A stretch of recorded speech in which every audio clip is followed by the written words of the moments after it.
Hello, good morning and welcome back to the channel. आज हम लोग मैथमेटिकल लॉजिक को एक वन शॉट में पढ़ेंगे। That is mathematical logic, proportional and first order logic. इसको हम लोग वन शॉट में एक ही वीडियो में पढ़ेंगे to prepare you for the upcoming exam. ठीक है, तो चलिए इंट्रोडक्शन थोड़ा देख लेते हैं कि मैथमेटिकल लॉजिक एक्चुअली होता क्या है। Mathematical logic is the study of formal reasoning and the principles that govern valid argumentation. Basically तुमको यहाँ पर लॉजिक सिखाया जाएगा कि एक आर्गुमेंट के ऊपर या फिर एक फैक्ट्स के ऊपर कैसे हम लोग दो तीन फैक्ट्स बेस करके क्या क्या कर सकते हैं। ठीक है, तो ये सब थ्योरी उतना काम में नहीं आता है, तो हम लोग मेन पार्ट से स्टार्ट करते हैं जो है प्रोपोजिशनल लॉजिक। तो देखते हैं कि प्रोपोजिशंस एंड ट्रूथ वैल्यूज क्या होता है। तो पहला बात, अ proposition is a declarative statement that is either true और फॉल्स बट नॉट बोथ। ठीक है, जैसे याद करो हम लोगों ने सेट थ्योरी में पढ़ा था कि एक एलिमेंट एक सेट में होता है या फिर नहीं होता है। हम लोगों ने यही पढ़ा था कि एक एलिमेंट एक सेट में होगा या फिर नहीं होगा। मतलब ऐसा नहीं होगा कि वो कभी कभी सेट में होगा कभी कभी नहीं होगा। मतलब आइदर तुम इस तरफ जाओगे आइदर या इस तरफ जाओगे, या फिर ऐसे तुम सोच सकते हो कि आइदर तुम पास होगे या फिर आइदर तुम फेल होगे। There is nothing in between कुछ नहीं है। ऐसा नहीं होगा कि तुम सुबह पास किया, रात को फेल किया, फिर नेक्स्ट दिन पास किया, ऐसा नहीं होगा। आइदर तुम पास है या फिर फेल है। तो यहाँ भी लॉजिक सेम है। प्रोपोजिशन एक डेक्लेरेटिव स्टेटमेंट है। डेक्लेरेटिव स्टेटमेंट का मतलब क्या है? ये कुछ फैक्ट बोल रहा है। ठीक है, और ये जो फैक्ट है ये आइदर ट्रू होगा या फिर फॉल्स होगा, बट कभी दोनों एक साथ नहीं होगा। आप ऐसा नहीं बोल सकते कि मेरा स्टेटमेंट ट्रू भी है और फॉल्स भी है। Okay, so the following are proposition. देखो एग्जांपल देखो, 5+3 ये 8 होता है, हम लोगों को पता है। देखो Paris is the capital of Germany, ये तो फॉल्स है ना, तो ये भी प्रोपोजिशन होता है। ऐसा मत सोचना कि फॉल्स होगा तो ये प्रोपोजिशन नहीं होगा, ये प्रोपोजिशन होगा। ठीक है, ट्रू हो या फॉल्स हो वो होगा ही होगा। फिर 2 इज एन इवन नंबर, ये भी ट्रू बात है। ओके, तो the following are not proposition. देखो जैसे ये वाला देखो, ये क्वेश्चन है, व्हाट टाइम इज इट, ये तो एक स्टेटमेंट नहीं है। देखो जब प्रोपोजिशन होना चाहिए तो पहला चीज उसको एक डेक्लेरेटिव स्टेटमेंट होना है। डेक्लेरेटिव स्टेटमेंट का मतलब है उसको कुछ फैक्ट बताना होगा, पर यहाँ पर तो फैक्ट पूछ ही रहा है, दिस इज अ क्वेश्चन, तो ये तो ऑब्वियसली प्रोपोजिशन नहीं होगा। नेक्स्ट देखो, x+2 = 5 contains a variable, truth value depends on x। अब x का क्या वैल्यू होगा हम लोगों को पता है। मतलब देखो x का वैल्यू अगर मैं 1 लेता हूं तो 1+2 = 5, ये तो फॉल्स हो गया। और अगर x का वैल्यू मैं 3 लेता हूं तो फिर 3+2 = 5, ये तो ट्रू हो गया। मतलब स्टेटमेंट फॉल्स भी हो रहा है ट्रू भी हो रहा है, और ये डिपेंड किसके ऊपर कर रहा है? x के ऊपर। मतलब स्टेटमेंट दोनों ही हो रहा है, फॉल्स भी हो रहा है ट्रू भी हो रहा है। तो ऐसा तो पॉसिबल नहीं होता है प्रोपोजिशन के लिए। So this is not a proposition. ठीक है, देन आता है क्लोज द डोर। ये तो कमांड हो गया, हम तो किसी को ऑर्डर दे रहा है। ये डिक्लेरेटिव थोड़ी हुआ। डिक्लेरेटिव मतलब क्या है कि हम शांत वे में कोई फैक्ट बता रहा है, पर यहाँ पर तो कोई फैक्ट का बात नहीं हो रहा है। ये तो सिंपली हम मतलब किसी को ऑर्डर दे रहा है कि भाई तुम दरवाजा लगा दो, ये तो फिर प्रोपोजिशन नहीं होगा। ठीक है, तो एकदम आसान सा मीनिंग है प्रोपोजिशन का। प्रोपोजिशन का मतलब क्या है कि ये एक डिक्लेरेशन स्टेटमेंट है कि तुम वहां पर कुछ बता रहे हो, और ये आइदर ट्रू होगा या फिर फॉल्स होगा, इन बिटवीन बोथ नहीं होगा। ठीक है,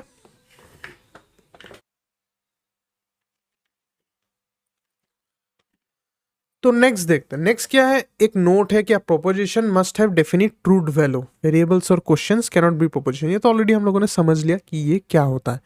ठीक है, फिर ट्रूथ वैल्यूज देखते हैं कि every proposition has exactly one of two truth value.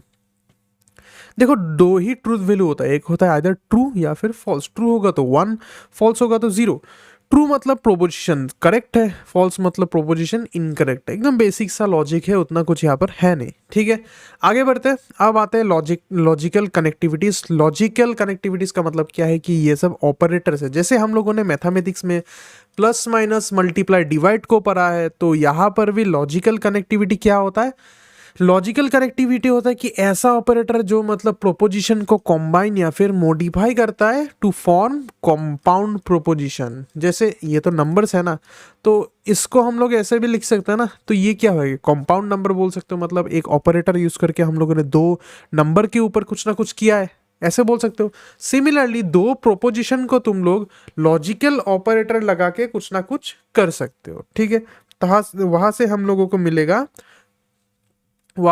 को मिलेगा कंपाउंड प्रोपोजिशंस। तो यही बात यहाँ पर बताया गया है। चलो आगे बढ़ते हैं, तो देखते हैं कि कैसा टाइप ऑफ लॉजिकल कनेक्टिविटीज होता है। तो सबसे पहला वाला होता है नेगेशन। नेगेशन का मतलब क्या होता है एक बार देख लेते हैं। The negation of A proposition P denoted by ये इसका सिंबल है। देखो ये ऐसा कुछ वर्टिकल एक लाइन होता है, ये इसको बोलते हैं नेगेशन पी।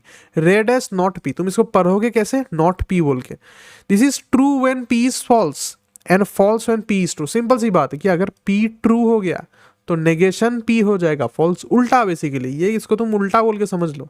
और अगर पी फॉल्स हो गया तो फिर नेगेशन पी क्या हो जाएगा, नेगेशन बी हो जाएगा ट्रू, ठीक है। फिर देखते हैं ट्रूथ टेबल। ट्रूथ टेबल मतलब हम लोग जब सम्स करेंगे इसके रिलेटेड तो हम लोग को कुछ टेबल्स बनाना होता है, जो टेबल्स ऑल पॉसिबल वैल्यूज को चेक करता है। ऑल पॉसिबल वैल्यूज को चेक करता है किसी स्टेटमेंट का या फिर किसी प्रोपोजिशंस का। तब वहाँ पर ऑल पॉसिबल वैल्यूज में हम लोग को ट्रू फॉल्स चेक करना होता है, तो उसी को ही हम लोग ट्रूथ टेबल बोलते हैं। तो देखो एकदम पहला एग्जाम्पल, पी का क्या क्या वैल्यू, एक स्टेटमेंट है पी या फिर एक प्रोपोजिशन है पी, पी का क्या क्या हो सकता है वैल्यूज। क्या हम लोगों ने अभी अभी देखा कि एवरी स्टेटमेंट का दो ही वैल्यू हो सकता है, आइदर ट्रू हो सकता है या फिर फॉल्स हो सकता है ना। ये तो अभी अभी हम लोगों ने देखा इधर कि आइदर ये ट्रू होगा या फिर फॉल्स होगा। तो वही देखो हम लोगों ने ऑल पॉसिबल वैल्यूज लेंगे, तो पहले लेते ट्रू फिर लेते एफ, ठीक है। तो नेगेशन पी, अगर पी ट्रू हुआ नेगेशन पी क्या होगा, फॉल्स होगा। और अगर पी फॉल्स हो गया नेगेशन पी उल्टा ट्रू होगा। तो ये हो गया इसका ट्रूथ टेबल, ठीक है। तो ट्रूथ टेबल हम लोग ऐसे बनाते हैं, और भी बाद में हम लोग हार्डर ट्रूथ टेबल्स देखेंगे, ठीक है। एक एग्जांपल देख लो कि अगर इट इज रेनिंग, देन अगर पी बोलता है कि ये बारिश कर रहा है तो नेगेशन पी क्या बोलेगा कि ये बारिश नहीं करेगा, हमेशा उल्टा ही बोलेगा। अब आते हैं कॉन्जंक्शन में। कॉन्जंक्शन का मत सिंबल होता है ऐसा, उल्टा वी के जैसा। The conjunction of propositions P and की, मतलब तुम्हारे पास दो प्रोपोजिशन है, उन दोनों का कॉन्जंक्शन होगा पी उल्टा वी क्यू, ठीक है। इसको हम लोग पढ़ेंगे कैसे, इसको पढ़ेंगे पी एंड क्यू, ठीक है। पी एंड क्यू, इसको हम लोग एंड बोल के बोलते हैं, ओके। इट इज ट्रू, ये तभी ट्रू होगा जब दोनों ही पी और क्यू ट्रू होगा। मतलब पी, ये ट्रू तभी होगा जब पी भी ट्रू है क्यू भी ट्रू है। तुम इसको ऐसे समझ सकते हो इंटरसेक्शन के जैसा, इसको तुम सेट थ्योरी का इंटरसेक्शन जैसे समझ सकते हो, ठीक है। मतलब एक एलिमेंट इसमें कब रहता है, इसमें तभी रहता है ना जब ये एक्स में भी, ए में भी रहता है और बी में भी रहता है कि नहीं। तो इसको तुम ऐसे समझ सकते हो। तो ए एंड बी ये ट्रू कब होगा, ये तभी ट्रू होगा जब ए भी ट्रू होगा और बी भी ट्रू होगा। एकदम सिंपल सी बात है, ठीक है। दोनों को ट्रू होना ही होगा तभी ये ट्रू होगा। तो चलो देखते। अब एक चीज याद रखना, एक टेबल के लिए हम लोग दो, मतलब एक प्रोपोजिशन के लिए हम लोग दो वैल्यूज लेते हैं पी, ट्रू और फॉल्स। और अगर हम लोगों के पास दो वैल्यूज आ गया या फिर दो प्रोपोजिशन आ जाता है तो हम लोग टोटल चार वैल्यूज लेते हैं। कैसे, ये देखो ट्रू ट्रू एक हुआ, फिर होता है ट्रू फॉल्स, फिर होता है फॉल्स ट्रू, फिर होता है फॉल्स फॉल। और कोई पॉसिबिलिटीज होगा, और तो पॉसिबिलिटीज नहीं होगा। तो फिर हम लोग यहाँ से निकालेंगे पी एंड क्यू। देखो दोनों ट्रू होगा तभी ट्रू होगा। यहाँ पर देखो क्यू फॉल्स हो गया तो ये फॉल्स हो जाएगा, यहाँ पर पी फॉल्स हो गया तो ये फॉल्स हो जाएगा, यहाँ पर दोनों ही फॉल्स है तो फॉल्स। तो इससे हम लोग ऐसे ट्रूथ टेबल बनाते हैं, ठीक है।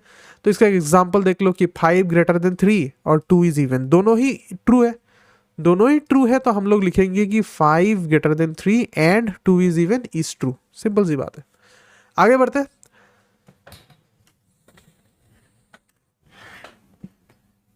हैं। अब देखते हैं डिसजंक्शन, ठीक है।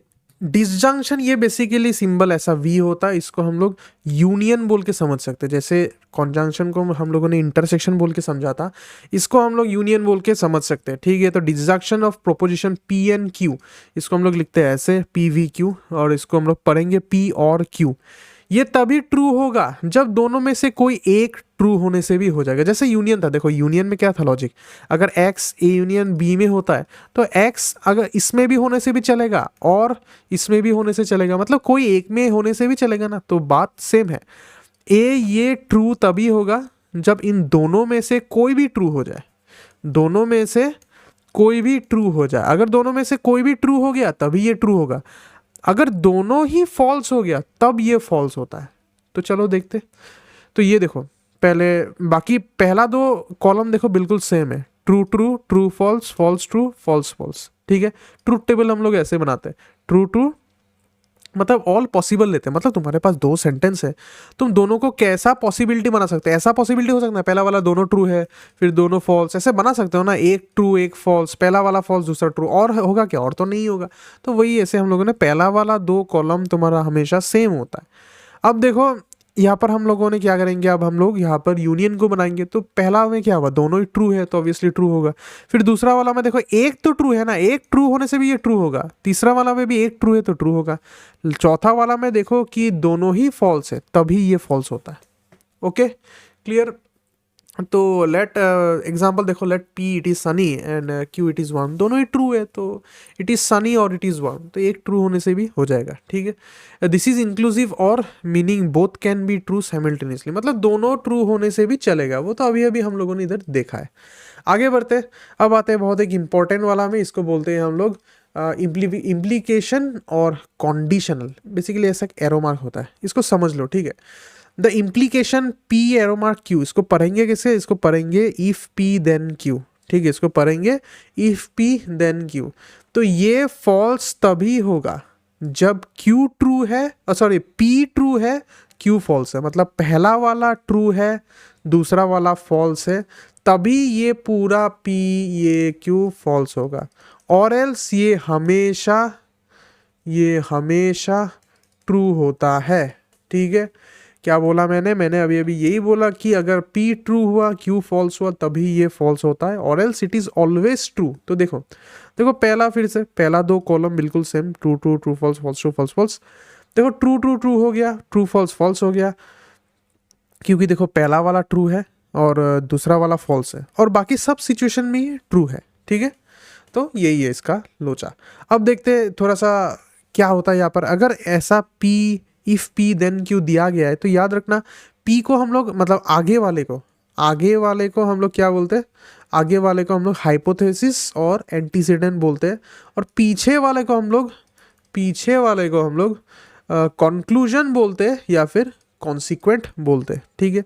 तो एग्जांपल एक देख लो, if P it rains and Q the ground is wet, then P/Q if it rains then the ground is wet, यही बोला गया है। When the hypothesis is false then implication is vacuously true, इसका मतलब थोड़ा समझ लो, मतलब ये बोल रहा है कि अगर पहला वाला जो हाइपोथेसिस है, मतलब पहला सेंटेंस अगर फॉल्स हो गया तो इम्प्लीकेशन ट्रू हो भी सकता है नहीं भी हो सकता है, regardless of the conclusion of the truth value, ठीक है।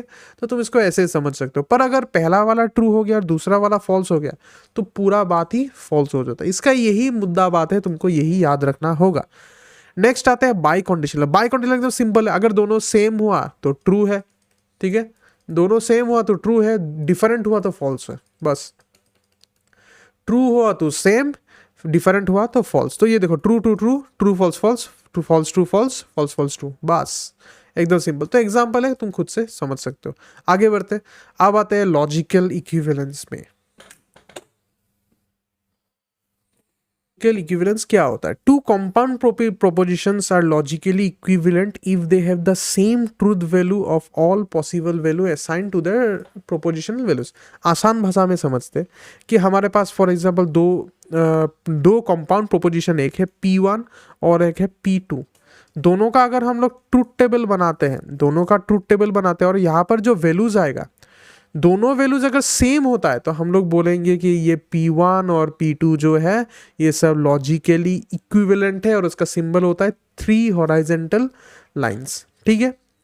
तो एक एग्जांपल समझते हैं, ये देखो, show that P2Q is logically equivalent to this. तो कैसे करेंगे, देखो यहाँ पर दो वेरिएबल है, मतलब दो प्रोपोजिशन है P और Q, तो हम लोग 4 लेंगे, तो वही सेम 4 लिया, true true true false, false true false false. देखो तुम एक चीज़ देखो कि ये जो पार्ट है ये पार्ट सब जगह में सेम ही हो रहा है, ये जो पार्ट है ये सब जगह में ये सेम ही है, PQ true true true false, false true false false. बाकी जो डिफरेंस होता है वो बाकी में होता है। जैसे देखो पहला क्या निकालेंगे हम लोग, अब देखो इसको डायरेक्टली तो हम लोग निकाल नहीं पाएंगे, अभी निकाल नहीं पाएंगे, तो इसको हम लोग तोड़ के निकालेंगे। कैसे तोड़ेंगे, देखो पहले हम लोग एक काम करते, इसको निकालते हैं, फिर इसको निकालने के बाद पूरे वाला के साथ हम लोग इसको वो वी वाला मतलब यूनियन कर देंगे। तो देखते हैं कैसे करते हैं।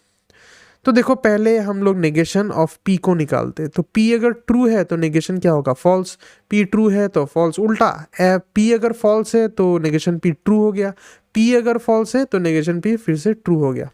अब हम लोग एक काम करते, इसको भी निकाल लेते फिर, क्योंकि ये तो हम लोगों का एलएचएस है ना, एलएचएस को भी निकालना होगा तुमको, आरएचएस को भी निकालना होगा, ठीक है, सेपरेटली। तो ये देखो एलएचएस, तो ये तो ऑलरेडी डायरेक्ट फॉर्मूला है, हम लोगों ने पढ़ा था कि अगर पहला वाला ट्रू होता है दूसरा वाला फॉल्स होता है तभी ये फॉल्स होता है, और एल्स ये हमेशा ट्रू। तो हम लोगों ने वही किया, ट्रू ट्रू ट्रू हो गया, ट्रू फॉल्स फॉल्स हो जाएगा, क्योंकि यही इसका मेन लॉजिक है, और बाकी सब केसेस में ये ट्रू होता है, ठीक है। अब हम लोग क्या करेंगे, अब अच्छे से देखना, ठीक है। अब हम लोग क्या करेंगे, अब हम लोग इसको निकालेंगे, नेगेशन पी यूनियन क्यू। अच्छा, यूनियन का लोचा याद था, क्या था यूनियन का लोचा, यही था कि अगर दोनों ही फॉल्स है तभी ये फॉल्स होगा, और एल्स हमेशा ट्रू। तो देखते पहला वाला में अब याद रखना, नेगेशन पी और क्यू का यूनियन हो रहा है ना, एक तो नेगेशन पी है और दूसरा वाला क्यू है। तो देखो नेगेशन पी और क्यू का हम लोग यहाँ पर यूनियन करेंगे। तो देखो एक फॉल्स है एक ट्रू है, तो क्या होगा, ट्रू होगा, ये देखो ट्रू लिखा हम लोगों ने। फिर देखो एक फॉल्स है दूसरा भी फॉल्स है, दोनों अगर फॉल्स होगा तो क्या होगा, ये फॉल्स हो गया। एक ट्रू दो ये भी ट्रू, तो ऑब्वियसली ट्रू होगा। ये वाला ट्रू और ये वाला फॉल्स, एक तो ट्रू है ना, तो ये भी ट्रू ही होगा। क्लियर। अब तुम अच्छे से देखो, टी एफ टी टी, इधर भी देखो टी एफ टी टी। तो मैं कह सकता हूं कि ये वाला कॉलम और ये वाला कॉलम दोनों सेम है, दोनों कॉलम्स बिल्कुल सेम है। क्या मैं ये कह सकता हूँ, ऑब्वियसली कह सकता हूँ, क्योंकि देख ही सकता हूँ ना, टी एफ टी टी, यहाँ पर भी टी एफ टी टी। तो हम लोग यहाँ से ये लॉजिकल इक्विवेलेंस का कॉन्सेप्ट लगा के बोलेंगे कि P Q it is logically equivalent. Logical equivalent का सिंबल ये है, थोड़ा देर पहले हम लोगों ने देखा था। किसके साथ लॉजिकली इक्विवेलेंट होगा, ये होगा इसके साथ, ओके। तो एग्जाम में ऐसा क्वेश्चन आता है कि दो एक्सप्रेशन आपको दिया जाएगा, उसको तो आपको लॉजिकली इक्विवेलेंट है या नहीं आपको दिखाना पड़ेगा। तो आप सिंपली क्या करेंगे, आप ऐसा ट्रुथ टेबल बना दीजिए। ट्रुथ टेबल बनाने के बाद अगर हर एक वैल्यू सेम आता है, मतलब दोनों कॉलम्स का, तो वो लॉजिकली इक्विवेलेंट होगा, ठीक है। आगे बढ़ते हैं। अब कुछ इंपॉर्टेंट लॉजिकल इक्विवेलेंस, अब देखो ये जैसा था ना, ऐसा बहुत सारा लॉजिकल इक्विवेलेंस है जो आपको प्रूफ करने का ज़रूरत नहीं है, पर दीज आर काइंड ऑफ, इसको तुम लॉजिकल लॉज बोल के भी कह सकते हो। ये हाँ ये है, इसको आप लॉज बोल के भी कह सकते हो। These are already proved, these are already proved, you will just use them now. तो देखो पहला आइडेंटिटी लॉ। आइडेंटिटी लॉ मतलब अगर आप किसी भी प्रोपोजिशन को ट्रूथ के साथ इंटरसेक्शन करोगे तो उसका आंसर वो प्रोपोजिशन ही आएगा। फॉल्स के साथ यूनियन करोगे या फिर जो हाँ यूनियन करेंगे तो ये पी आएगा। अगर ट्रूथ के साथ यूनियन करोगे तो ट्रू आएगा। देखो मैं यूनियन और इंटरसेक्शन बोल रहा हूँ ताकि आपको समझने में आसान हो, क्योंकि आप लोगों ने अभी सेट थ्योरी पढ़ के रखा है, तो उसके साथ मैं कनेक्शन बना के इंटरसेक्शन और यूनियन बोल के पढ़ा रहा हूँ, ठीक है। तो कंफ्यूज मत होना, इन लोगों को हम लोगों ने प्रीवियसली ऑलरेडी पढ़ के आए हैं कॉन्जंक्शन और डिसजंक्शन को, ठीक है।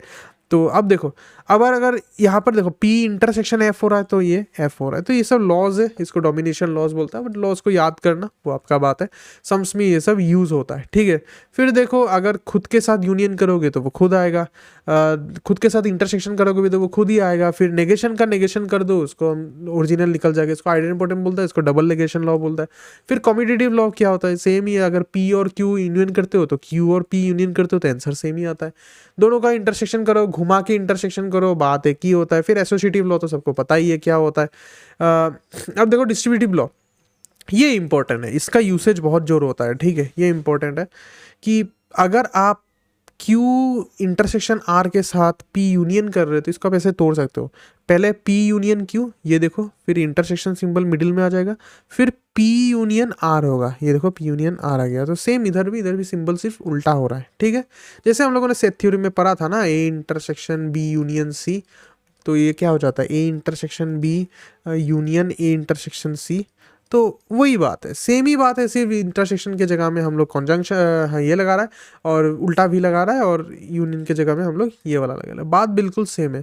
तो डी मॉर्गन लॉ देखो, अगर P इंटरसेक्शन Q है और उसके आगे में आप नेगेशन लगा रहे तो वो नेगेशन दोनों के साथ लग जाएगा और ये इंटरसेक्शन उल्टा होके यूनियन बन जाएगा। बस सिंपल सी बात है। मतलब ऐसा याद रखना, ये हो जाता है उल्टा हो जाता है और इसके आगे लगाओगे तो ये भी उल्टा हो जाता है। सिंपल सी बात है। तो एब्जॉर्प्शन लो क्या होता है देख लो, अगर P union P intersection Q है तो ये पी होगा, फिर P intersection P union Q है तो ये पी होता है। वही सब है। नेगेशन लॉ देख लो क्या होता है कि अगर खुद को खुद के नेगेशन के साथ यूनियन करते हो तब वो ट्रू होता है, खुद को खुद के नेगेशन के साथ इंटरसेक्शन करते हो तब वो फॉल्स होता है। इम्प्लीफिकेशन इक्विवेलेंस का मतलब जो अभी अभी हम लोगों ने प्रूफ किया थोड़ा देर पहले, ठीक है। ये भी याद रखना, ये भी बहुत इंपॉर्टेंट है। इसको हम लोग बहुत यूज़ करेंगे जब हम लोग CNF और DNF पढ़ेंगे, ठीक है। कॉन्ट्रापोजिटिव क्या होता है, अगर एरो मार्क है तो इसको उल्टा कर दो। देखो Q पहले आ जाएगा, आ गया पर उसके आगे नेगेशन लग गया, P बाद में आ जाएगा पर उसके आगे नेगेशन लग जाएगा, बस यही बात है। तो बाई कंडीशनल इक्विवेलेंस भी वो भी देख लो क्या होता है। देखो इसको हम लोग तोड़ेंगे, देखो दो एरो मार्क है ना, इसको एक एरो मार्क में तोड़ेंगे, मिडिल में इंटरसेक्शन दे देंगे, फिर उल्टा करके एरो मार्क दे देंगे, बस एकदम सिंपल। आप इसको ऐसे ही याद रखना, ठीक है। तो देखो एक सिंप्लीफिकेशन देखो हम लोगों ने लॉज यूज करके कैसे सिंप्लीफिकेशन करेंगे, तो ये आसानी से आपको दिखा देता है। देखो पहला चीज देखो यहाँ पर ये है और यूनियन नेगेशन पी है, तो पहले इसको थोड़ा सा देखते हैं कि इसके साथ हम लोग क्या कर सकते हैं। ये देखो पहला चीज हम लोग देखो यहाँ पर बाहर में एक नेगेशन है, तो बाहर में नेगेशन है तो उसको लगा सकते हैं कौन सा वाला लॉ लगा के, ये वाला डी मॉर्गन्स लॉ। ये क्या बोलता है कि हम लोग इसको तोड़ सकते हैं। कैसे तोड़ेंगे, पहले इंडिविजुअल के आगे लगा देंगे, तो ये इंडिविजुअल आगे लगा देंगे और ये सिंबल क्या हो जाएगा, सिंबल उल्टा हो जाएगा, ये लो उल्टा हो गया। अब इसको फिर से इसके आगे लगा देंगे, मतलब नेगेशन नेगेशन ऑफ क्यू, अब दो नेगेशन क्यू आया क्योंकि यहाँ पर दो नेगेशन था, ठीक है। अब देखो ये नेगेशन ऑफ पी बन गया और ये दोनों नेगेशन होके क्या बन जाएगा, सिंपल क्यू बन जाएगा। ये तो सिंपल क्यू बन जाएगा ना। अभी अभी हम लोगों ने देखा था कि नेगेशन ऑफ नेगेशन क्या होता है, negation of negation P P ही होता है, तो negation of negation Q Q ही होगा, ठीक है। अब इसको हम लोग ओरिजिनल वैल्यू में पुट कर देते हैं। ओरिजिनल वैल्यू क्या था, ओरिजिनल जो एक्सप्रेशन था, ओरिजिनल एक्सप्रेशन कुछ ऐसा था, ठीक है। अच्छे से देखना, अब ये वाला वैल्यू, इसका वैल्यू ये निकला ना, तो इसको हम लोग इसके जगह में लगा देंगे क्योंकि यही तो अल्टीमेटली यही तो ये है ना। तो अगर लगा देते तो क्या आता है, negation P union Q, union negation Q आएगा। आ गया कि नहीं, देख लो एक बार।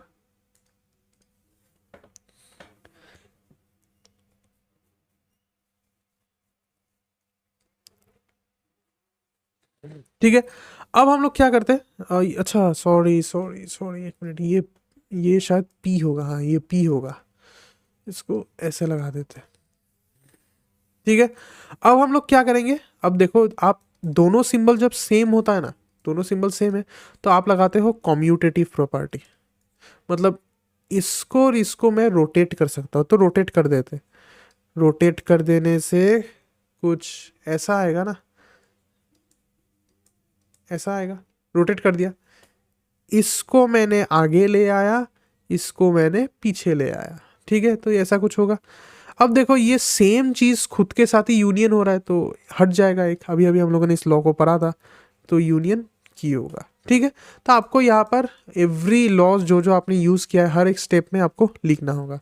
So this will be your final answer. तो ये इधर लिखा हुआ है, आप देख सकते हो, ठीक है।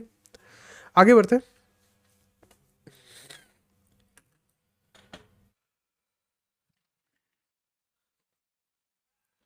Okay, so now let us see what tautology, contradiction and contingency are. Okay, तो देखो टोटोलॉजी क्या होता है। टोटोलॉजी मतलब एक ऐसा कंपाउंड प्रोपोजिशन है जो ऑलवेज ट्रू होता है, मतलब हम लोग जब उसका ट्रूथ टेबल निकालेंगे उस वैल्यू का कॉलम में हर एक वैल्यूज ट्रू होता है, तो उसको हम लोग टोटोलॉजी बोलते हैं। तो एक छोटा सा एग्जाम्पल देखते हैं, P union negation of P. देखो पी मतलब true and false, negation of P क्या होता है, जब ट्रू होगा तब फॉल्स होगा, जब फॉल्स होगा जब ट्रू होगा, आप देख ही सकते हो इधर, ठीक है। और जो P union negation of P होता है उसको देखते हैं। देखो ट्रू यूनियन फॉल्स क्या होता है, ये तो ट्रू होगा, फॉल्स यूनियन ट्रू क्या होता है, ये भी ट्रू होगा, मतलब दोनों सिचुएशन में ही ट्रू है। तो ये एक बन गया टोटोलॉजी। हेलो हेलो हेलो, हाँ, तो देखो और एक एग्जांपल देखते हैं कि P से P ये एक टोटोलॉजी होता है। देखो P को हम लोगों ने ले लिया ट्रू और फॉल्स, अब P से P जाना है। अब याद करो P और Q ये फॉल्स तभी होता है, ये फॉल्स तभी होता है जब P ट्रू है और Q फॉल्स है। देखो P से P जा रहा है तो मतलब ट्रू से ट्रू जा रहा है तो ये तो ट्रू होगा, फॉल्स से फॉल्स जा रहा है ये भी ट्रू होगा, तो मतलब दोनों का दोनों वैल्यू यहाँ पर ट्रू आ गया, तो ये बन गया एक टोटोलॉजी। ठीक है, अब कॉन्ट्राडिक्शन देखते हैं। कॉन्ट्राडिक्शन बेसिकली टोटोलॉजी के जैसा ही है। टोटोलॉजी में क्या होता है कि हर एक कॉलम का जो वैल्यूज है, मतलब जो आपका कॉम्पाउंड प्रोपोजिशन है उसका नीचे जो वैल्यूज है वो अगर ट्रू हो गया तो ये एक टोटोलॉजी बनेगा, और अगर फॉल्स हो गया तो ये कॉन्ट्राडिक्शन बनता है। बिल्कुल टोटोलॉजी के जैसा है, सिर्फ ट्रू के जगह में यहाँ पर फॉल्स होना चाहिए। तो आप देख ही सकते हो कि यहाँ पर हर एक वैल्यूज फॉल्स है, तो ये बन गया एक कॉन्ट्राडिक्शन। तो देखते हैं, P ट्रू और फॉल्स ले लिया, नेगेशन P क्या होगा, अगर ये ट्रू है तो ये फॉल्स होगा, अगर ये फॉल्स है तो ये ट्रू होगा, उल्टा होता है। अब दोनों का इंटरसेक्शन ले लो, ट्रू और फॉल्स का इंटरसेक्शन फॉल्स होता है, फॉल्स और ट्रू का इंटरसेक्शन फॉल्स होता है, मतलब दोनों का दोनों फॉल्स हो गया, तो ये बन गया एक कॉन्ट्राडिक्शन। सिंपल सा आइडिया है। आगे बढ़ते हैं। अब आते हैं कॉन्टिंजेंसी में। कॉन्टिंजेंसी मतलब एक ऐसा स्टेटमेंट जिसका प्रॉपर वैल्यू हम लोगों को पता नहीं है। For example P intersection Q, सिर्फ आपको P इंटरसेक्शन Q दिया गया है तो आप कैसे बताओगे ना कि ये ट्रू होगा या फॉल्स होगा, वो तो P और Q में ही डिपेंड करता है, वो तो Q और P में डिपेंड करता है ना। अगर दोनों का दोनों ट्रू हुआ तब ये ट्रू होगा, एक भी फॉल्स हो गया तो फॉल्स, मतलब ये ट्रू भी हो सकता है फॉल्स भी हो सकता है, तो हम लोगों को पता नहीं, तो इसको हम लोग बोलते हैं कॉन्टिंजेंसी। ठीक है, तो आगे बढ़ते हैं। अब एग्जांपल देखते हैं, determining tautologies using truth table. Very important, ऐसा टाइप ऑफ क्वेश्चंस आपका एग्जाम में आता ही आता है। तो देखो, determining whether P2Q double implies ये टोटोलॉजी है कि नहीं, तो इसका हम लोग ट्रूथ टेबल बनाएंगे। देखो ट्रूथ टेबल में पहले हम लोग इसको बनाएंगे, फिर इसको भी बनाएंगे सेपरेटली, फिर इस पूरे को बनाएंगे, और लास्ट में पूरे को ऐसे बना देंगे। ठीक है, ये हम लोगों का आइडिया है। तो देखते हैं, एक बार लिख लेते हैं इसको रफली, तब आपको आइडिया रहेगा। पहले हम लोग क्या बनाएंगे, पहले इसको बनाएंगे, फिर हम लोग नेगेशन P बनाएंगे, फिर हम लोग बनाएंगे नेगेशन P यूनियन Q, फिर हम लोग बनाएंगे पूरे को। पूरे मतलब जो हम लोगों का ओरिजिनल जो एक्सप्रेशन दिया गया, मतलब ये वाला। तो चलिए देखते हैं। तो मैंने क्या बताया था कि पहला दो कॉलम हमेशा सेम होता है, P और Q, true true false false, true false true false. तो देखते हैं, तो अब इफ P देन Q, मतलब P एरो मार्क Q, ये क्या होगा, जब Q फॉल्स होता है ट्रू, P ट्रू होता है तभी ये फॉल्स होता है। तो ये देखो दूसरा वाला में हम लोगों ने फॉल्स लिख दिया, बाकी सबका सब ट्रू है। ठीक है, अब नेगेशन P निकालते हैं, मतलब P का उल्टा, P ट्रू है तो ये फॉल्स हो गया, P फॉल्स है तो ये दोनों ट्रू हो गया। ठीक है, अब नेगेशन P और Q का यूनियन, मतलब ये बोल रहा है कि इसका और इसका यूनियन। तो देखो F ट्रू यूनियन करो, ट्रू निकलेगा, F यूनियन करो, फॉल्स निकलेगा, true true union true, true false union true. ठीक है, अब लास्ट में हम लोग क्या करेंगे, इसका और इसका, इन दोनों का कलर चेंज कर लेते, एक बार कलर चेंज कर लेते, इसका और इसका हम लोग क्या करेंगे, बाई कंडीशनल। बाई कंडीशनल का लॉजिक क्या था कि अगर सेम है तो ट्रू, और अगर फॉल्स है और डिफरेंट है तो फॉल्स। तो इसका और इसका, तो चलो देखते हैं।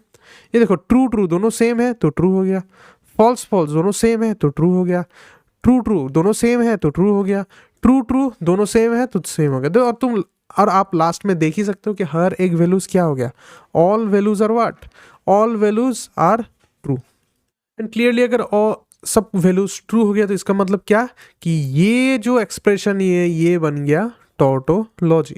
ठीक है, तो ऐसे ही आपको डिफरेंट टाइप ऑफ सम करना है। ये यहाँ पर एक्सप्लेनेशन मैंने लिख के रखा है, एग्जाम में आपको ये सब स्टेप्स नहीं लिखने से भी चलेगा, या फिर ये सिर्फ एक्सप्लेनेशन है। ठीक है, तो आगे बढ़ते, अब आते हैं नॉर्मल फॉर्म्स में। नॉर्मल फॉर्म बिल्कुल इजी होता है, पर यहाँ पर थोड़ा कैलकुलेशन वगैरह होता है, वो सब हम लोग अब देखेंगे। तो देखो नॉर्मल फॉर्म क्या होता है। Normal form provide standardized ways to express logical formulas which are useful for simplification, comparison and computational application. मतलब क्या है समझ लेते हैं। देखो दो टाइप का नॉर्मल फॉर्म होता है, एक होता है कॉन्जंक्टिव नॉर्मल फॉर्म CNF, दूसरा होता है डिसजंक्टिव नॉर्मल फॉर्म मतलब DNF।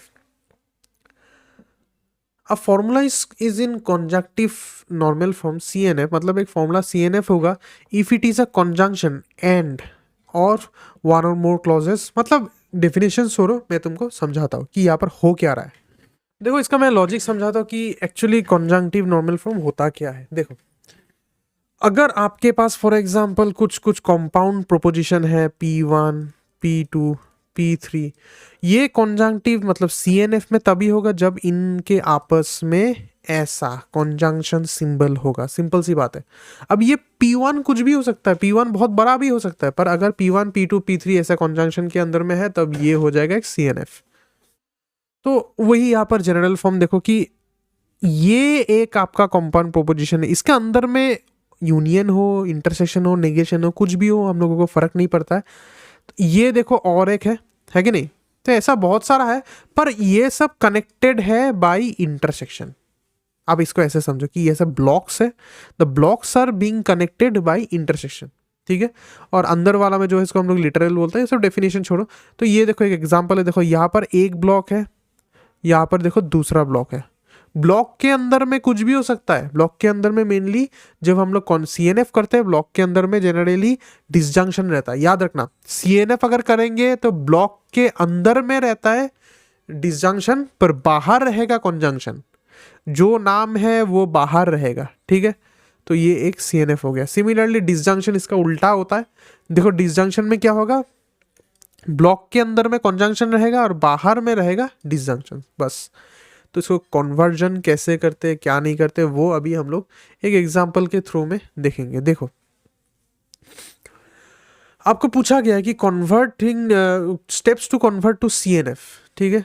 तो कैसे करोगे, देखो बहुत सारा स्टेप्स दिया होगा कि पहले आप इम्प्लीकेशन को ऐसे हटाओ, मतलब ये सब ट्रिक्स बोला गया है। इम्प्लीकेशन सिंबल को ये वाला फॉर्मूला से आपको हटाना होगा, और मैंने बोला था याद करके देखो कि ये वाला फॉर्मूला बहुत इंपॉर्टेंट होता है। इसको हम लोग बाद में CNF DNF में यूज़ करेंगे, तो वही देखो फॉर्मूला आ गया। फिर बोला कि बाई कंडीशनल को भी आप ऐसे हटा सकते हो, ये जो डबल एरो इसको आप सिंगल एरो में कन्वर्ट कर सकते हो। Move negation inward using de मोवियस लॉ, डी मोवियर लगा के आप मतलब चेंज कर सकते हो यूनियन को इंटरसेक्शन, इंटरसेक्शन को यूनियन में, और डबल नेगेशन को आप हटा सकते हो। और बाकी distribution laws to get conjunction and disjunction. अगर आपको ये सब समझ में नहीं आया तो कोई बात नहीं, हम लोग एग्जाम्पल से समझेंगे, ठीक है। ये देखो आपको एग्जाम्पल दिया गया है ये वाला, और आपको बोला गया कि इसको आपको CNF में कन्वर्ट करना है, इसको आपको CNF में कन्वर्ट करना है। तो कैसे करेंगे, देखो एलिमिनेट इम्प्लीकेशन। पहला बात है, पहला बात कि हम लोग यहाँ पर जो एरो मार्क है इसको हटाएंगे। अब एरो मार्क हटाने का प्रोसीजर क्या था, तो इसको हटाएंगे कैसे, सिंपली ये पहला वाला फॉर्मूला यूज करके कि P और Q हो रहा है, तो ये क्या बन जाता है, नेगेशन P नेगेशन Q, मतलब नेगेशन ऑफ पहला वाला यूनियन दूसरा वाला। तो यहाँ पर पहला वाला क्या है, पहला वाला P है, तो ये इसको हम लोग ऐसे कन्वर्ट कर सकते हैं ना, नेगेशन ऑफ P फिर यूनियन दूसरा वाला यूनियन, ये आ जाएगा। देखो इसको हम लोग ऐसे कन्वर्ट कर सकते हैं ना। और देखो वही किया गया, इधर वही किया गया ना, इसको हम लोगों ने ऐसे कन्वर्ट कर दिया। अब नेक्स्ट स्टेप में क्या करेंगे कि apply D Morgan's law. D Morgan's law मतलब ये जो बाहर में जो नेगेशन है इसको अंदर में घुसा देंगे। तो इसको अंदर में अगर घुसाएंगे तो नेगेशन ऑफ नेगेशन P क्या हो जाएगा, ये हो जाएगा, और ये सिंबल हो जाएगा उल्टा ये, और इसके आगे में नेगेशन लग जाएगा, हो गया। अब देखो डबल नेगेशन करने से ये P हो जाएगा, ये इंटरसेक्शन को इंटरसेक्शन रख दो और इस ये कुछ ऐसा बन जाएगा। अब देखो फिर से हम लोग यहाँ पर फिर से इसको भी अंदर घुसा सकते हैं नेगेशन को। तो नेगेशन को अंदर घुसाएंगे तो क्या होगा, नेगेशन Q साइन उल्टा हो जाएगा और नेगेशन R, तो इसको यहाँ पर लिख देते हैं। तो ये क्या होगा, P कॉन्जंक्शन सिंबल, और ये रहेगा, ठीक है। और अब ब्रैकेट को सिर्फ हटा दो अप्लाई एसोसिएटिव लॉ करके, तो ब्रैकेट हटाने से आपका क्या बचेगा, कुछ ऐसा बचेगा। और आपको इसको तो CNF में कन्वर्ट करना था, और आप देख ही सकते हो कि ये एक ब्लॉक है, ये दूसरा ब्लॉक है, ये तीसरा ब्लॉक है, और ब्लॉक्स क्या से कनेक्टेड है, ब्लॉक ये वाला सिंबल से कनेक्टेड है। तो इसका मतलब ये CNF में कन्वर्ट हो गया है। क्लियर, तो फाइनल आंसर आपका ये होगा। आगे बढ़ते हैं, तो और एक एग्जांपल देखते हैं, P intersection Q to R, इसको CNF में कन्वर्ट करेंगे। तो कैसे करेंगे, पहले हम लोग एरो मार्क को हटाएंगे। एरो मार्क को हटाने का प्रोसीजर किया था कि जो पहला वाला है उसके आगे में नेगेशन लगा देंगे, फिर यूनियन लगा के R लगा देंगे, ठीक है। अब यहाँ पर डी मॉर्गन्स लॉ लगा दो, इसको अंदर में घुसा दो, अंदर में लगाने से क्या होगा, नेगेशन P इसके साथ लग जाएगा, ये सिंबल उल्टा होकर ये हो जाएगा, नेगेशन Q इसके साथ लग जाएगा तो नेगेशन Q आ जाएगा, ठीक है।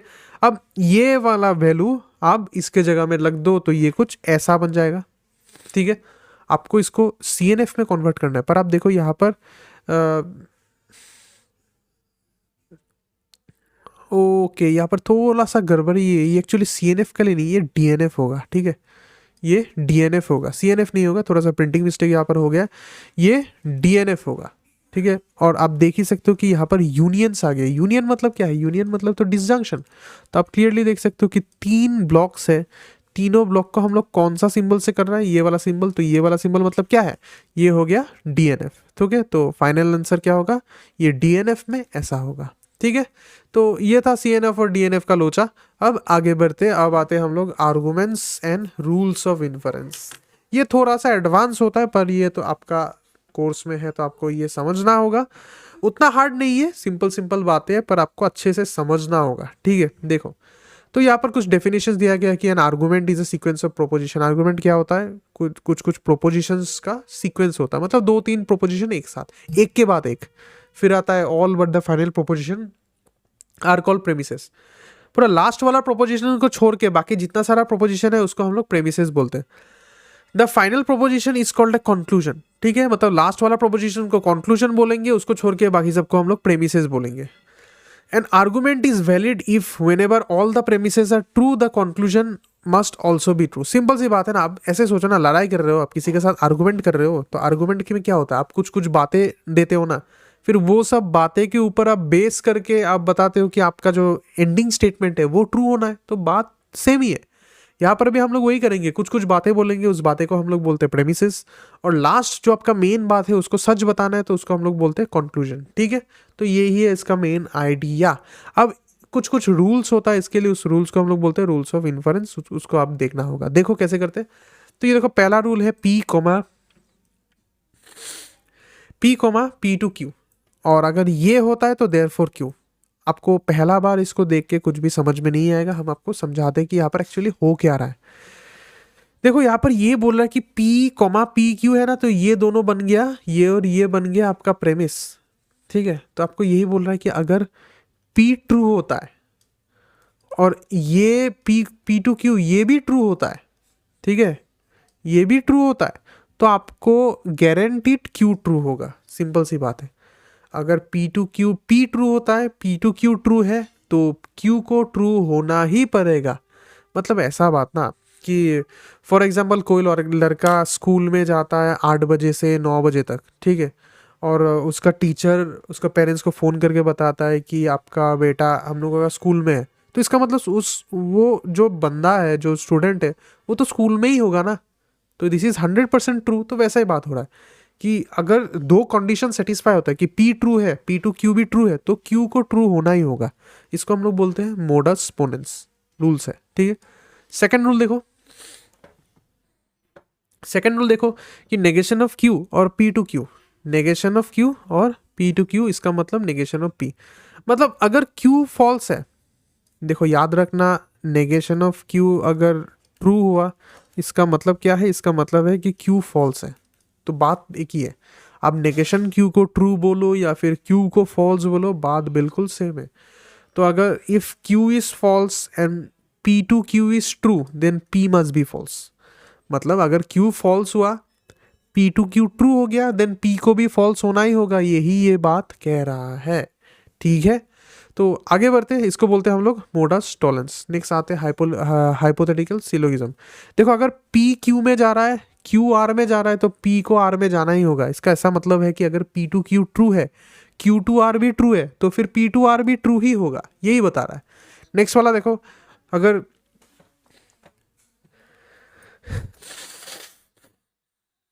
अगर P यूनियन Q ट्रू होता है और नेगेशन P ट्रू होता है, याद रखना, नेगेशन P ट्रू होना इसका मतलब क्या है? कि P फॉल्स है।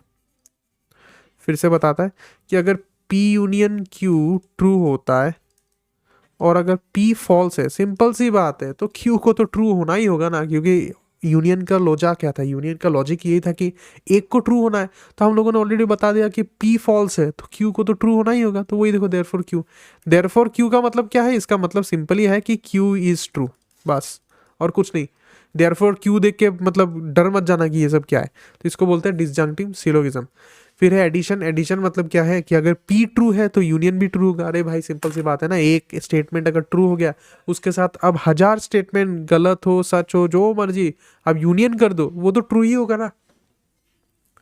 और अगर इंटरसेक्शन भी ट्रू है तो इंडिविजुअल स्टेटमेंट भी ट्रू होता है, इसको हम लोग सिंप्लीफिकेशन बोलते हैं। ये देखो, अगर इंटरसेक्शन ट्रू है तो इंडिविजुअल स्टेटमेंट भी ट्रू ही होगा। फिर आता है कॉन्जंक्शन। कॉन्जंक्शन मतलब दोनों ही स्टेटमेंट ट्रू है तो उन दोनों का इंटरसेक्शन भी ट्रू होगा। ओके, दोनों ही स्टेटमेंट अगर ट्रू है तो उनका इंटरसेक्शन भी ट्रू ही होगा। फिर आता है रिजोल्यूशन। रिजोल्यूशन यानी P यूनियन Q अगर होता है मतलब दोनों का यूनियन ट्रू है और negation of P union R true है। ठीक है, नेगेशन ऑफ P, याद रखना यहाँ पर एक छोटा सा नेगेशन है, तो ये Q और R ये भी ट्रू ही होगा। क्लियर। अब आगे बढ़ते, एग्जाम्पल एक देखते कि गिवन प्रेमिस। ओके, प्रेमिस पहला प्रेमिस दिया है गया है, देखो इसको करके दिखाता हूँ। पहला हो गया कि P से Q मतलब P to Q is true. दूसरा दिया गया है कि Q to R is true. और तीसरा आपको बोला गया है कि R आपको डिराइव करना है। तो कैसे डिराइव करोगे, देखो देखो अभी अभी हमने पढ़ा था कि नहीं, P से Q अगर जा रहा है, Q से R जा रहा है तो P टू R ट्रू होगा। तो यहाँ से हम लोग कह सकते हैं, ना P से R इज ट्रू। मतलब सिर्फ आप P टू R लिख दो, इसका मतलब ही है ट्रू। आपको एक्स्ट्रा इज ट्रू लगाने की ज़रूरत नहीं है। ठीक है, जब हम लोग ऐसे P टू R लिखेंगे वो ट्रू होगा। अच्छा, आपका ये दिया हुआ था और ये दोनों दिया हुआ था, इन दोनों को हम लोगों ने यूज़ कर दिया, इन दोनों से हम लोगों को ये मिला। और ये कौन सा रूल बता रहा है, ये है हाइपोथेटिकल सिलोगिज्म। आपको यहाँ पर साइड में लिखना होगा। फिर अगर ये ट्रू है और P भी ट्रू है तो यहाँ से हम लोग तो डायरेक्टली लिख सकते हैं ना कि R को ट्रू होना होगा, क्योंकि ये भी एक रूल था हम लोगों ने पढ़ा था, ये वाला मोडास पोनेंस, कि अगर P ट्रू है, P से Q भी ट्रू है तो R को भी Q, मतलब पहला वाला ट्रू है, ये इम्प्लीफिकेशन ट्रू है तो पिछला वाला को भी ट्रू होना होगा। तो ये देखो, पहला वाला ट्रू है, ये इम्प्लीफिकेशन ट्रू है तो पिछला वाला को भी ट्रू होना होगा। लॉजिक मोडास पोनेंस। तो आपको यहाँ पर ये सब लिखना होगा। लिखने का स्टाइल ऐसा है, आप ऐसा स्टेप से भी लिख सकते हो, ऐसा ग्राफ बना के भी कर सकते हो, जैसा मर्जी है आपका। तो यहाँ पर कुछ समरी है, आप देख सकते हो कि की पॉइंट्स का कैसा क्या होता है, सब कुछ यहाँ पर समरी है। रूल्स ऑफ इन्फरेंस है, CNF, DNF, टोटोलॉजी। ठीक है, कुछ कॉमन मिस्टेक्स है जो स्टूडेंट्स करते हैं, तो आप इसको पढ़ सकते हो खुद से, ताकि आप मत करो। शॉर्टकट्स भी है, कुछ शॉर्टकट्स। ठीक है, अब ये सब पढ़ लेना, ये सब ईजी, उतना कुछ नहीं है। अब हम लोग नेक्स्ट वाला पार्ट में जाता है। मतलब आपका इस चैप्टर का 2 पार्ट होता है। एक पार्ट जो है अभी अभी मैथमेटिकल लॉजिक वो हमने पढ़ा है, वो हो गया। अब दूसरा पार्ट होता है फर्स्ट ऑर्डर लॉजिक। अब इसको हम लोग पढ़ेंगे, तो चलिए शुरू करते हैं। So let's see, first order logic x tends prepositional logic by introducing predicates, quantifiers, variables. सब ये सब क्या होता है हम लोग इसको एक एक करके देखेंगे। ठीक है, तो बेसिकली फर्स्ट ऑर्डर लॉजिक में हम लोग क्या करते हैं ना, हम लोग सेंटेंस के साथ थोड़ा सा मतलब इधर उधर करेंगे। ठीक है, सेंटेंस को लेके समझेंगे कि वो क्या लॉजिक बोल रहा है, क्या नहीं बोल रहा है, तो वो सभी है। तो देखो definition, a predicate is a statement that contains variables and becomes a proposition when specified values are assigned to a variable. मतलब बेसिकली प्रेडिकेट आपका वेरिएबल्स रहेगा इसमें, और अगर वेरिएबल्स के कुछ स्पेसिफिक वैल्यूज ले लेते तब वो एक प्रोपोजिशन बन जाएगा। सिंपल सी बात है। नोटेशन हम इसको कैसे नोटेट करते हैं, हम इसको PX से नोटेट करते हैं। ठीक है, इसको हम लोग एक प्रेडिकेट बोलते हैं। तो यहाँ पर आपका PX हो गया आपका प्रेडिकेट, और ये X हो गया आपका वेरिएबल। अब वेरिएबल के एक एक वैल्यू देते जाओ तो ये एक एक प्रोपोजिशन निकल के आएगा। जैसे ये देखो, PX X ग्रेटर देन 5, मतलब PX such that X greater than 5, तो आपका स्टेटमेंट है X ग्रेटर देन 5। अब X का डिफरेंट वैल्यू पुट करो तब ये ट्रू होगा या फॉल्स होगा। जैसे अगर आप P7 निकालते हो तो 7 तो 5 से बड़ा है, तो इसका वैल्यू तब ट्रू हो जाएगा। एकदम सिंपल सी बात है। और अगर आप P3 निकालते हो तब देखो ये 3 तो 5 से बड़ा नहीं है, तब ये फॉल्स हो जाएगा। ठीक है, this is the entire idea. तो PX खुद से प्रोपोजिशन नहीं है, पर जब हम लोग X का कोई स्पेसिफाइड वैल्यू ले लेते तब ये प्रोपोजिशन बन जाता है। तो यही है प्रेडिकेट का लॉजिक। प्रेडिकेट मतलब क्या है कि ये खुद से तो प्रोपोजिशन नहीं है, इसमें एक वेरिएबल रहता है, वेरिएबल का कुछ वैल्यूज लेंगे तब वो मतलब प्रोपोजिशन बन जाता है फॉर स्पेसिफिक वेरिएबल्स। ठीक है, आगे बढ़ते अब आते हैं यूनिवर्सल क्वांटिफायर में। The universal quantifier for all X PX।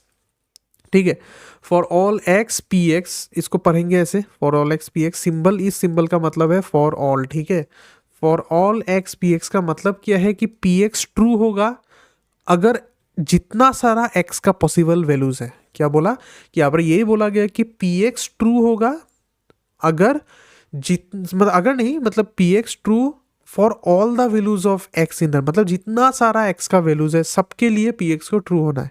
जैसे late the domain of all integers, आप ये ले लो, इंटीजर का डोमेन ले लो, डोमेन ले लिया इंटीजर्स, मतलब एक्स क्या है, इंटीजर है। तो हम लोग अगर ये वाला लिखते हैं for all x x plus zero is equals to x, ये तो सच है ना, ये तो हर एक मतलब इंटीजर के लिए सच होता है, तो इसलिए हम लोगों ने यहाँ पर फॉर ऑल लगा दिया। This is true because adding zero to any integer gives the integer itself.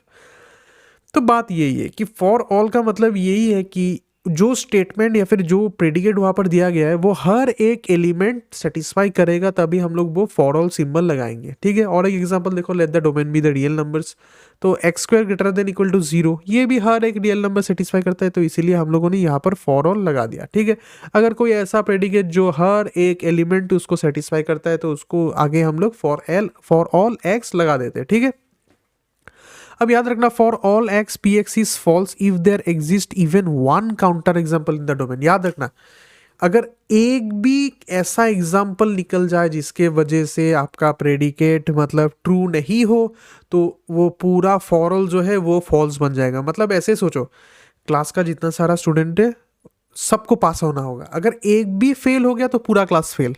ऐसे सोचो, ठीक है, क्लास का हर एक स्टूडेंट को पास होना होगा, अगर एक भी स्टूडेंट फेल हो गया तो पूरा क्लास फेल। ठीक है, आगे बढ़ते, अब आते हैं एग्जिस्टेंशियल क्वांटिफायर्स में।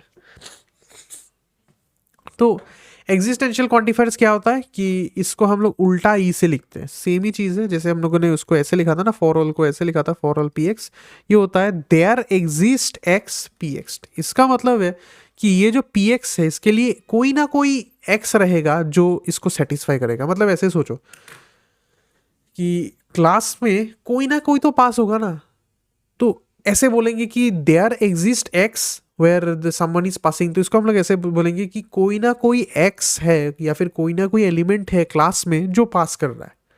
मतलब सब पास नहीं कर रहा है, कर भी सकता है, हम लोगों को पता नहीं, पर एटलीस्ट एक बंदा है जो पास कर रहा है। समझ में आ रहा है?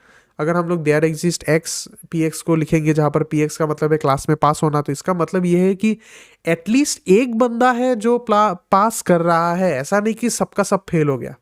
क्लियर? तो एग्जांपल्स देखते हैं, देखो let the domain of all integers, तो हम लोगों ने ले लिया कि there exist x square equals to 16। अब देखो अगर हम लोग यहाँ पर 1 पुट करते हैं तो 1 स्क्वायर क्या 16 के साथ इक्वल होता है? नहीं होता है। तो 1 के लिए नहीं हो रहा है, 2 के लिए नहीं हो रहा है, पर 4 के लिए तो हो रहा है ना, इवन -4 के लिए तो हो रहा है। तो इसका मतलब कोई ना कोई तो है जो इसको सेटिस्फाई कर रहा है, कोई एक रहने से भी हो जाएगा, तो ये हो जाएगा ट्रू। ठीक है, अगर एटलीस्ट एक भी रहा तो ट्रू हो गया, अगर कोई नहीं रहा तब ये फॉल्स होगा। पर फॉर ऑल के लिए उल्टा होता था, याद रखना, फॉर ऑल के लिए ऐसा था। अच्छा, मैं एक इजी एग्जांपल से समझाता हूँ कि फॉर ऑल के लिए यही होगा कि अगर एक भी बंदा फेल हो गया तो पूरा क्लास फेल। ठीक है, सबको पास होना होगा। और देयर एग्जिस्ट का ऐसा मतलब एक भी बंदा अगर पास हो गया तो पूरा क्लास पास, सबका सब फेल हो गया तभी क्लास फेल होगा, ऐसे समझो। ठीक है, तो और 2 एग्जांपल है, आप इसको देख सकते हो, इजी है। अब देखते हैं नेगेशन। अब ये जब हम लोगों ये जो क्वांटिफायर्स लगा देंगे, मतलब ये 2 ही क्वांटिफायर्स है, यूनिवर्सल क्वांटिफायर और एग्जिस्टेंशियल क्वांटिफायर, तब ये बन जाएगा क्वांटिफाइड स्टेटमेंट। स्टेटमेंट्स के आगे हम लोग अगर ये दोनों लगा दिया तो ये क्वांटिफाइड स्टेटमेंट हो जाएगा। अब देखो आपके पास एक सेंटेंस है for all x P x, ठीक है, इसके पूरा के आगे आपने लगा दिया नेगेशन। तो इसको कैसे करेंगे देखो, याद रखना यूनियन और इंटरसेक्शन के जैसा, नेगेशन इसके आगे नेगेशन लगता है तो ये ई मतलब देयर एग्जिस्ट हो जाता है, ये देयर एग्जिस्ट हो जाता है, और देयर एग्जिस्ट के आगे अगर नेगेशन लगता है तो ये फॉर ऑल हो जाता है। तो for negation of for all ये हो जाएगा देयर एग्जिस्ट, एक्स को लिखो फिर negation of P x. Okay, तो यही यहाँ पर लिखा गया है कि अगर पूरा स्टेटमेंट के आगे नेगेशन है तो आप इस नेगेशन को अंदर में कैसे घुसाओगे? आप सिंपली फॉर ऑल को देयर एग्जिस्ट कर दो, और अगर देयर एग्जिस्ट रहता है तो उसको फॉर ऑल कर दो, और इस नेगेशन को आप पी एक्स के आगे लगा दो, तो ये ऐसा कुछ हो जाएगा। ठीक है, तो इसका वर्ड में क्या होता है वो समझ लो कि वर्ड में ऐसा कुछ है कि not all x satisfy P. मतलब P को सब लोग सेटिस्फाई नहीं कर रहा है। इसका मतलब क्या है, कोई कोई तो है जो सेटिस्फाई नहीं कर रहा है। तो वही बात बोल रहा है कि not all x satisfy P। इसका मतलब ये है कि there is exist some x that does not satisfy. बात एक ही है, मतलब घुमा फिरा के मैं बात को बोल रहा हूँ, ठीक है। मैं यही बोल रहा हूँ कि सब लोग P को सेटिस्फाई नहीं करता है, और फिर इसको मैं ऐसे बोल रहा हूँ कि कोई कोई सेटिस्फाई नहीं करता है ना, बात तो सेम ही है ना, क्लियर। तो वही है। अब देखो एग्जिस्टेंस सेम बात है, अब उल्टा कर देंगे। अब देखो अंदर में हम लोगों ने देयर एग्जिस्ट लगा दिया, तो negation there exist P x, इसका मतलब क्या होगा, for all x negation of P x, simple. तो इसको भी हम लोग अगर वर्ड में समझेंगे तो क्या होगा, there does not exist x satisfying P. इसका मतलब कोई भी ऐसा एक्स नहीं है जो पी को सेटिस्फाई नहीं करता है। तो इसको हम लोग ऐसे भी बोल सकते हैं ना, यदि कोई भी पी को सेटिस्फाई नहीं कर रहा है, all x do not satisfy P, clear. मतलब एक ही बात को हम लोग घुमा फिरा के बोल रहा है। ये इंपॉर्टेंट यही है क्योंकि बाद में जब हम लोग सेंटेंस को लॉजिक में कन्वर्ट करेंगे तब इसका उपयोग बहुत ज़्यादा होगा, ठीक है। आगे बढ़ते। तो write the negation of the following statement. देखो negation of the following statement, पहला वाला for all x P x, तो नेगेशन लगा देंगे तो ये बन जाएगा देयर एग्जिस्ट एक्स हो जाएगा और नेगेशन पी एक्स। फिर है देयर एग्जिस्ट एक्स, ये तो इसको भी अभी ऐसे कर सकते हो, कोई बात नहीं। तीसरा वाला देखो, for all x P x to Q x, तो इसके आगे अगर हम लोग मतलब वो लगा देते तो कैसे होगा, तो देखो ये ऐसा कुछ होगा, negation for all x P x to Q x, ठीक है। तो ये कुछ ऐसा नहीं बन जाएगा, नेगेशन टू, इसको अगर अंदर में घुसा दे तो ये देयर एग्जिस्ट बन जाएगा, एक्स हो जाएगा, और ये जो स्टेटमेंट है उसका पूरा के आगे ऐसा ये लग जाएगा। और अब आप तो इसको इजीली कर सकते हो क्योंकि ये सब पढ़ा है हम लोगों ने प्रीवियस सेक्शन में किसको कैसे करते हैं। तो अगर हम लोग पहले इसको तोड़ लेते हैं, ये तोड़ने से क्या होगा, नेगेशन पी एक्स हो जाएगा, पिछला वाला सेक्शन का हम आइडिया लगा रहा है और ये फॉर्मूला लगा रहा है, डिसजंक्शन क्यू एक्स हो जाएगा। अब नेगेशन को अंदर घुसा दो। नेगेशन को अंदर घुसाने का फॉर्मूला था कि negation of negation double negation होने से ओरिजिनली होता है, मतलब पी एक्स हो जाएगा। नेगेशन ऑफ डिसजंक्शन उल्टा हो जाएगा, कॉन्जंक्शन हो जाएगा, और यहाँ पर नेगेशन क्यू एक्स आ जाएगा, ठीक है। तो यही आता है देखो लास्ट में, ठीक है। अप्लाई डी मॉर्गन्स लॉ करने से आपका लास्ट में यही आएगा कि there exist P x conjunction negation of Q x, ठीक है। तो कॉन्सेप्ट इन्फोर्स कुछ है, इसको देख लेना। तो इजी एग्जांपल है, आपको सिर्फ स्टेप्स फॉलो करना होता है। अगर आपको ये सब हार्ड लग रहा है, आप इसको छोटा छोटा स्टेप्स में तोड़ दो फिर करो, आपको इजी लगेगा। और प्रीवियस में जो भी कुछ पढ़ा है उसको याद रखना होगा, ठीक है। Everything is connected. आगे बढ़ते। अब ये सबसे मेन वाला पार्ट होता है कि translating English to first order logic, मतलब फर्स्ट ऑर्डर लॉजिक को हम लोग इंग्लिश में कैसे कन्वर्ट करेंगे वही देखना होगा। Translating natural languages into formal logic requires identify. आपको आइडेंटिफाई करना कि यहाँ पर डोमेन क्या है, प्रेडिकेट्स क्या है, उसका मीनिंग क्या है, और क्या क्या क्वांटिफायर यहाँ पर लग रहा है। अगर आपको ये समझ में आ रहा है तो कोई बात नहीं, हम लोग इसको एग्जाम्पल से समझने की कोशिश करेंगे। तो पहला वाला एग्जाम्पल देखो, translate the following English sentence in the first order logic, all humans are immortal, all humans are mortal, ठीक है। तो देखो हम लोग सेंटेंस कैसे लेते हैं। पहला सेंटेंस लेंगे हम लोग एच एक्स। एच एक्स का क्या है कि एक्स इज अ ह्यूमन। दूसरा सेंटेंस लेंगे M x, x is a mortal, ठीक है। मैंने पहला स्टेटमेंट क्या लिया, मैंने लिया H x, x is a human, दूसरा लिया M x, x is a mortal. The statement means for every x. अब स्टेटमेंट क्या था यहाँ पर, स्टेटमेंट यही था कि ऑल ह्यूमन्स आर मॉर्टल। तो इसका मतलब जो एक्स ह्यूमन भी है वो एक्स मॉर्टल भी है। तो उसी को हम लोग लॉजिक में कैसे लिखेंगे कि for every x, if x is human then x is mortal है, यही होगा ना इसका logic. All humans are mortal, इसको हम लोग लॉजिकली कैसे लिखेंगे कि ऑल मतलब क्या है, ऑल मतलब फॉर एवरी या फिर फॉर ऑल। तो फॉर ऑल एक्स आ गया, और अगर ह्यूमन होता है तो उसको मॉर्टल भी होना होगा। तो if x is human then x is mortal. तो अब इसको लॉजिक में लिख दो। लॉजिक में क्या होगा, ये फॉर एवरी एक्स के लिए आ जाएगा for all x. If x is a human मतलब ब्रैकेट में एच एक्स, एच एक्स का मतलब यही था ना x is a human. Then बोला है, इफ देन का मतलब एरो मार्क, और एक्स इज मॉर्टल मतलब एम एक्स, क्लियर। तो ये आपका फाइनल आंसर होगा, ठीक है। तो we use implication with universal quantifiers to express all members of one set belong to the another, ठीक है। इम्प्लीकेशन का मतलब ये है कि all the members of the first set belong to the second set. तो आप देख ही सकते हैं कि all the humans are mortal, ठीक है। और एक एग्जांपल देखो, सम स्टूडेंट्स आर इंटेलिजेंट। जब भी सम आता है ना, याद रखना उल्टा ही आएगा, मतलब देयर एग्जिस्ट। तो एस एक्स ले लेंगे हम लोग, x is a student, I x ले लेते हैं, I is a student intelligent. अब आप बोलोगे सर ये एस आई ये सब क्या रहा है, सिंपल है, ये फर्स्ट लेटर को हम लोग यहाँ पर लगा रहा है, ऐसा कोई बात नहीं, आप दूसरा नाम भी ले सकते हो, पर ऐसा लेने से आपका ईजी होता है। तो the statement means there exist at least one x such that x is a student and x is intelligent. Some students are intelligent का मतलब यह है कि मतलब कोई ना कोई है जो इंटेलिजेंट है, कोई ना कोई स्टूडेंट तो है जो इंटेलिजेंट है। तो इसको हम लोग इंग्लिश में अगर लिखेंगे तो क्या होगा, there exist at least one student x who is a student and is intelligent. तो इसका मतलब ये होगा there exist x S x intersection I x, there exist x S x intersection है। आप बोलोगे सर यहाँ पर इंटरसेक्शन कैसे आ रहे भाई, यहाँ पर तो एंड है ना, मतलब कोई ऐसा स्टूडेंट है, कोई ऐसा एलिमेंट है एक्स जो स्टूडेंट भी है और इंटेलिजेंट भी है, तो इसलिए एंड आ गया ना, एंड मतलब इंटरसेक्शन, मतलब कॉन्जंक्शन। तो ये देखो नोट यहाँ पर एक लिखा हुआ है, आप इस नोट को अच्छे से पढ़ो। We use conjunction with existential quantifier to express, क्या एक्सप्रेस करते हैं, some members of one set have a property, मतलब एक सेट का कुछ प्रॉपर्टी है, उसी को दोनों में लिखेंगे तो हम लोग एंड को यूज कर देते हैं। ठीक है, आगे बढ़ते हैं। Not all cars are electric, इसको कैसे लिखेंगे देख लो। Let C x is equals to x is a car, E x क्या होगा, एक्स इज इलेक्ट्रिक। ठीक है, अब हर एक कार इलेक्ट्रिक नहीं होता है, तो इसको हम लोग अगर कन्वर्ट करते तो कैसे होगा, देखो ये बेसिकली ये स्टेटमेंट का उल्टा बोल नहीं रहा है क्या, देखो तो all cars are electric, all cars are electric, इसका उल्टा क्या होगा, इसका उल्टा वही होगा ना, not all cars are electric. तो हम लोग एक काम करते हैं, ऑल कार्स आर इलेक्ट्रिक को बना लेते हैं, फिर उसके आगे नेगेशन लगा देंगे, नॉट का मतलब ही नेगेशन है, ऑल कार्स मतलब फॉर ऑल एक्स, ठीक है, और x is a car, x is a car मतलब सी एक्स, आर इलेक्ट्रिक मतलब सभी का सभी हो रहा है तो एरो मार्क देना पड़ेगा, और यहाँ पर ई एक्स आ गया। अब हम लोग क्या करेंगे, इसको तोड़ देंगे, तो इसको तोड़ने से क्या होगा, इसके आगे नेगेशन लग जाएगा, नेगेशन लग गया तो ये होगा। अब नेगेशन को तो आप इजीली तोड़ सकते हो, हम लोगों ने कुछ देर पहले ही एक मतलब एग्जांपल देखा कि कैसे हम लोग नेगेशन को तोड़ते हैं। तो इसको हम अभी डायरेक्टली बोल दे रहे हैं, उसको सेम ही है, कुछ भी डिफरेंट नहीं है। तो नेगेशन का अगर अंदर घुसा दोगे तो ये कुछ ऐसा बनेगा कि सी एक्स इंटरसेक्शन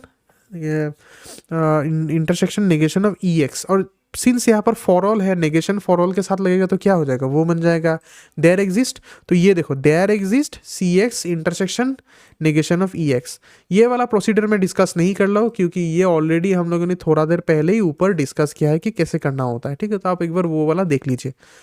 तो फर्स्ट ऑर्डर लॉजिक क्या होगा कि इसका सॉल्यूशन होगा there exist x C x intersection negation of E x. ठीक है, तो और भी 2-3 एग्जाम्पल्स है, आप एग्जाम्पल्स को देख लीजिए, उतना कुछ नहीं है। अब नेस्टेड क्वांटिफायर्स ये थोड़ा सा हार्ड होता है, तो इसको अच्छे से देखिए। नेस्टेड क्वांटिफायर्स तभी होता है जब एक के अंदर में और एक होता है, जैसे आप कोडिंग में सीखते हो ना नेस्टेड लूप्स, तो वैसा ही है। तो nested quantifiers occurs when one quantifiers appears within the scope of another, मतलब एक के अंदर में और एक। और याद रखना यहाँ पर ऑर्डर मैटर करता है, कौन पहले आता है कौन बाद में आता है उसके ऊपर बहुत मतलब बात होता है। ठीक है, अगर आप ऑर्डर को चेंज कर देते हो तब मीनिंग चेंज हो जाता है। ठीक है, तो 2-3 एग्जाम्पल देखो। पहला वाला देखो, for all x there exist P x y. देखो पहले फॉर ऑल है, वो भी पहला वाला एलिमेंट के लिए एक्स के लिए, फिर देयर एग्जिस्ट वाई है और पी एक्स वाई। तो फॉर एवरी एक्स, इसका मीनिंग क्या होता है, देखो फॉर एवरी एक्स मतलब हर एक एक्स के लिए एक ऐसा वाई होगा जिसके लिए पी एक्स वाई जो प्रॉपर्टी है ये होल्ड करेगा। सिंपल सी बात है, for every x there exist मतलब हर एक पहला एलिमेंट के लिए कुछ ना कुछ दूसरा एलिमेंट एग्जिस्ट करेगा जो पी एक्स वाई को सेटिस्फाई करता है। अब देखो उल्टा कर देता है, अब देयर एग्जिस्ट वाई ले लेते हैं और फॉर एल एक्स ले लेते हैं, फिर पी एक्स वाई। इसका मतलब देखो देयर एग्जिस्ट सम वाई, मतलब ऐसा कुछ वाई है सच दैट हर एक एक्स के लिए पी एक्स वाई का बात हो रहा है। देखो याद कर, मतलब याद नहीं, आप गौर करके देखो कि यहाँ पर सेकंड वाला स्टेटमेंट सिर्फ एक ही वाई का बात हो रहा है, वन वाई, पर यहाँ पर मल्टीपल वाइज का बात हो रहा है। ये डिफरेंस आपको समझना होगा। ठीक है, यहाँ पर मल्टीपल वाई का बात हो रहा है। ओके, तो दीज हैव डिफरेंट मीनिंग्स। तो एग्जाम्पल देखते हैं। Let L x y becomes x loves y where domain is is people. तो देखो for all x there exist y L x y, इसका मतलब क्या है कि हर एक एक्स के लिए कुछ कुछ हर एक x के लिए कुछ कुछ मतलब कोई ना कोई y रहेगा, हर एक x के लिए कुछ कुछ y रहेगा, ठीक है। तो इसको अगर हम लोग वर्ड्स में कन्वर्ट करते हैं तो इसका मीनिंग पहले समझ लो कि ईच पर्सन, ईच, एक मिनट, एक मिनट, हाँ, तो each person loves some person, इसका मीनिंग तो ये है ना, पॉसिबली डिफरेंट, मतलब एक आदमी बहुत सारा पीपल को लव कर सकता है, तो वही बात हो रहा है, ईच पर्सन लव्स। तो इसको हम लोग अगर शॉर्ट फॉर्म में लिखेंगे तो क्या होगा, एवरी वन, ईच पर्सन मतलब हर एक का बात कर रहा है, तो एवरी वन किसी ना किसी को तो प्यार करता है, तो एवरीबडी, एवरीबडी लव्स समवन, ठीक है। अब दूसरा वाला मीनिंग देखते हैं। दूसरा वाला मीनिंग देखो, यहीं पर आपको समझ में आ गया कि दोनों का डिफरेंट क्या है। देखो आप पहले देयर एग्जिस्ट वाई आ गया, बाद में फॉर ऑल एक्स। इसका मतलब यह था कि बात, एक आदमी का बात हो रहा है, एक आदमी का बात हो रहा है जो सबको प्यार करता है। तो ये देखो, there is someone who is loved by everyone, one specific person, एक आदमी का बात हो रहा है, देखा ना, ये डिफरेंस होता है दोनों में। ओके, तो देखो statement be stronger, it claims one person receives universal love. Okay, तो और एक एग्जांपल देखते हैं।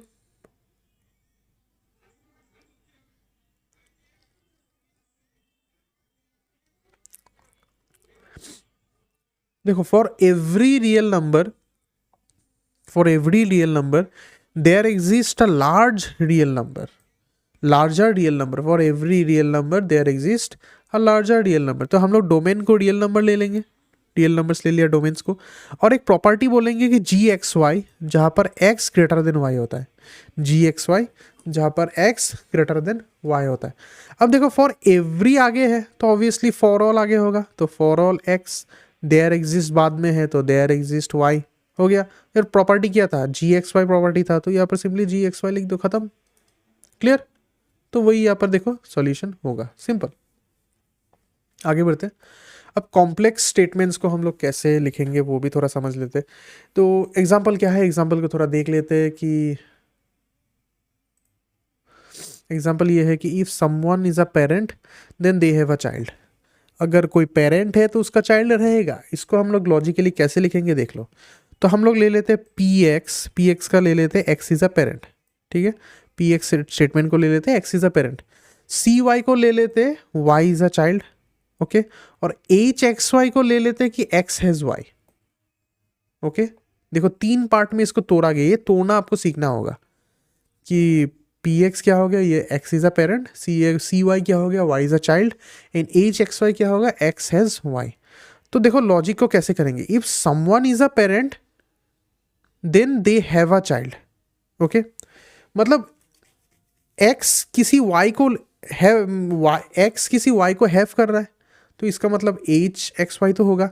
और ये वाई क्या है, वाई तो चाइल्ड है, तो इसका मतलब दिस एंड सी वाई होगा, है कि नहीं, क्योंकि वाई एक्स वाई को हैव कर रहा है और वाई चाइल्ड है, तो H x y and C y, तो इसको हम लोग लिखेंगे तो ये कुछ ऐसा नहीं होगा, एक H x y intersection C y, logic में लिखेंगे तो होगा। तो देखो अंदर में ये है। अब देखो, अब हर एक पेरेंट के लिए कोई ना कोई तो चाइल्ड होता है ना, हर एक पेरेंट के लिए कोई ना कोई चाइल्ड होता है। अब कोई ना कोई, इसका मतलब क्या है, देयर एग्जिस्ट, तो ये देखो देयर एग्जिस्ट वाई आ गया, वाई चाइल्ड था तो वाई के लिए देयर एग्जिस्ट आ गया, आ गया। और पी एक्स जो है, पी एक्स क्या था, पेरेंट के लिए। और सभी पेरेंट का बात करना ना, अगर आप पेरेंट होते हो तो आपका एक चिल्ड्रन होता है, तो सभी सभी पेरेंट का बात होता है, तो ये देखो पी एक्स आ गया और फॉर ऑल एक्स आ गया। और अगर आप पेरेंट होते हो तो आपका एक बेटा रहेगा, तो उसको हम लोग एरो मार्क इम्प्लीकेशन से डिनोट करते हैं, ठीक है। तो पूरे को जितना सारा हम लोगों ने लॉजिक डिस्कस किया सबको एक साथ लिखेंगे तो ये कुछ ऐसा होगा, for all x P x arrow mark there exist a y such that C y, मतलब वो चिल्ड्रन भी होगा और उसको हैव भी करेगा, ठीक है। नेक्स्ट वाला देखते हैं, no student failed all exams. देखो ऐसा कोई कोई भी स्टूडेंट नहीं है जो हर एक एग्जाम को पास किया है, ऐसा कोई भी स्टूडेंट नहीं है जो हर एक एग्जाम को पास किया है। तो देखो हम लोग क्या करेंगे, हम लोग लेंगे एस एक्स लेंगे, x is a student, E y लेते हैं कि वाई इज एन एग्जाम, और एफ एक्स वाई लेता है कि एक्स फेल्ड वाई, ठीक है। तो कोई भी स्टूडेंट नहीं है, मतलब देर इज नो स्टूडेंट, तो हम लोग यहाँ पर नेगेशन लेंगे ऑब्वियसली। तो देखो नेगेशन देयर एग्जिस्ट एक्स, कोई भी नहीं है, ओके, हम बाद में क्या बोलो कि ऐसा कोई भी नहीं है। नहीं मतलब नेगेशन, और ऐसा कोई मतलब क्या है, थोड़ी देर पहले डिस्कस किया था कि ये तो देयर एग्जिस्ट है। सभी का मतलब फॉर ऑल, ऐसा कोई मतलब आ गया तो देयर एग्जिस्ट, तो देयर एग्जिस्ट एक्स आ गया, और आगे नेगेशन आ जाएगा क्योंकि नॉट बोला है ना। और एक्स क्या होता है, एक्स तो स्टूडेंट है तो एस एक्स आ गया। और एक चीज़ याद रखना, जब भी हम लोग देयर एग्जिस्ट यूज़ करते हैं ना तो उसके साथ में इंटरसेक्शन आता है। फॉर ऑल यूज़ करते हो तो उसके साथ में एरो मार्क आता है, मतलब इम्प्लीकेशन आता है। तो यहाँ पर देयर एग्जिस्ट है तो देखो यहाँ पर इंटरसेक्शन आ गया। इंटरसेक्शन किसके साथ आएगा, अब वाई क्या होता है, ऑल एग्जाम्स बोला गया ना, सभी एग्जाम, ऑल मतलब फॉर ऑल वाई आ गया, वाई तो एग्जाम है तो ई वाई। अब देखो फॉर ऑल आ गया, फॉर ऑल के साथ हम लोग एरो मार्क लगा देंगे, और एरो मार्क में जो प्रॉपर्टी है एफ एक्स वाई, बस लग गया, क्लियर। तो मुद्दे बात ये है कि अगर देयर एग्जिस्ट आता है, देयर एग्जिस्ट के लिए आपको इंटरसेक्शन लगाना होगा। फॉर ऑल के लिए आपको क्या लगाना होगा, फॉर ऑल के लिए आपको लगाना होगा इम्प्लीकेशन, मतलब एरो, ठीक है। अब इसको याद रख के करो, आपको मतलब अगर ये सब कॉम्प्लेक्स लगता है तो आप सिर्फ ये वाला नुस्खा याद रख के पूरा सम को करो, आपको मतलब उतना दिक्कत नहीं होगा, ठीक है। और एक एग्जांपल है वो आप देख लो। अच्छा, वेल फाउंड फॉर्मूला क्या होता है देख लेते हैं।